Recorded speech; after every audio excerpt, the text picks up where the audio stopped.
Hello, this is Virgil Labrador, Editor-in-Chief of Satellite Markets and Research, and we're here at the Global Milsatcom 2025 in London, the UK, with retired U.S. Army Colonel Patrick Rayermann, who is now the CEO of XTAR. It's a satellite operator specializing in the military market. So here to talk about his company, which he just recently joined. You just were appointed in July, about 3 months, 3.5 months? About 3.5 months, yeah. How's it been so far, Pat? It's been pleasant. I've been familiarizing myself in detail with XTAR, and I've been getting to know the people and understanding our relationship with our parent company, Histosat, and being updated on what our customer base looks like today and what some of the opportunities or prospects are for growing that in the future. Right. So talk about your status right now, XTAR status in the market. You know, how many satellites you have, what are your plans? So XTAR presents capabilities on Histosat spacecraft. The first two spacecraft were launched 20 years ago, XTAR-Ur and XTAR-Lant. XTAR-Ur was super synced earlier this year because it was running out of fuel. We're in the process of bringing the first next generation satellite, SpainSat NG-1, into service.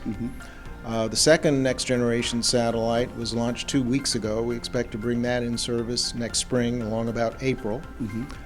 Most of our customers right now are being supported by the one remaining older satellite, XTAR-Lant, which we expect to have another 3 or 4 years of life. Right. So you focus only on military customers, right?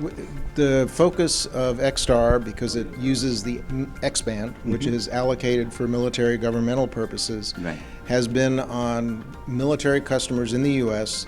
with some civil applications. Anything that's governmental is an opportunity for XTAR to support, but the predominant customer base for almost all X-band is military users. And I looked at your coverage. You know, you cover parts of the U.S. as well, and Americas and Africa, right? Other than Europe. One of the satellites, the older satellite, XTAR-Ur, now SpainSat NG-1, is at 29 degrees east. So it has really good coverage of Europe, Africa, a little bit into the Middle East, and Western Asia. The other satellite is parked at 30 degrees west, so it has excellent coverage over Western Europe, all of the Atlantic, pretty good coverage into Latin America and portions of North America. Right.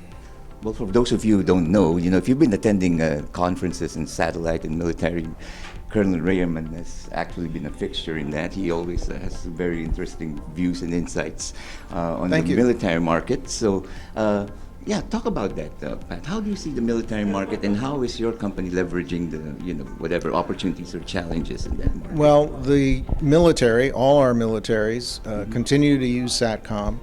I worked on some papers a few years ago with some colleagues, and in spite of the frustration we frequently find in our community trying to convince politicians and senior military leaders that we need more SATCOM, the need seems to pretty consistently grow, I would argue, for all communications at about 21% per year.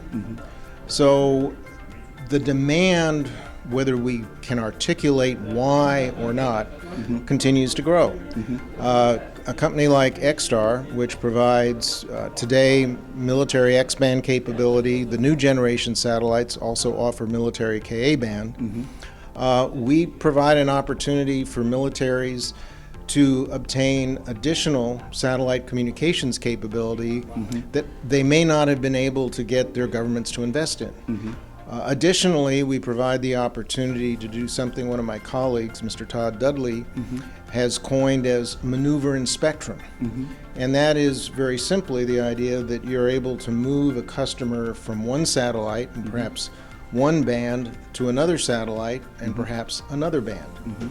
So if somebody, an adversary, weather, perhaps a malfunction of some sort, has disrupted the communications you are using now, if XTAR is available and we've pre-organized our capabilities to support you, you can jump or maneuver to capabilities, bandwidth on one of our satellites. Conversely, if you're using one of ours, maybe you can jump to something like a Skynet or a WGS satellite. So we enhance the ability of the military to respond to adversity, whether it's adversary action, weather, malfunction. Right, right. Well, how do you see your company moving forward? Since you're the CEO, you've assumed the position. Well, the new generation satellites open up a new opportunity to support U.S. military customers with military Ka band.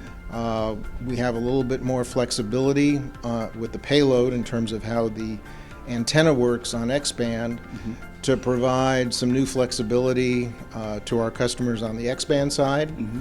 We may be able now to just with one satellite support this spectrum maneuvering capability or construct I referred to by having them be able to move between Ka band and X band on the same spacecraft or between the two spacecraft. Right.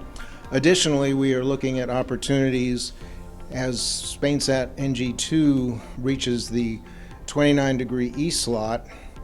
We will want to continue to use the XTAR and LANT spacecraft, and there may be opportunities to put that in another position in the geostationary arc and expand the regional coverage we can provide to our customers. Right. Well, that's a pretty good overview of your company and the industry. Anything else you want to add?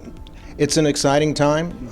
The advent of LEO constellations and MEO constellations is a wonderful complement or expansion of capability for military and other customers, but there remain some real advantages of using a GEO system, and as we've been hearing at the conference this week, from a military perspective, you want a mix of orbits, LEO, MEO, and GEO, as well as a mix of bands and a mix of vendors. It gives the military a much greater diversity, a much greater ability to respond to the exigencies of a conflict. Right. Well, thank you so much, Colonel Rayermann. You're welcome. And for all the news and information on the global satellite industry, you always have Satellite Markets and Research at www.satellitemarkets.com.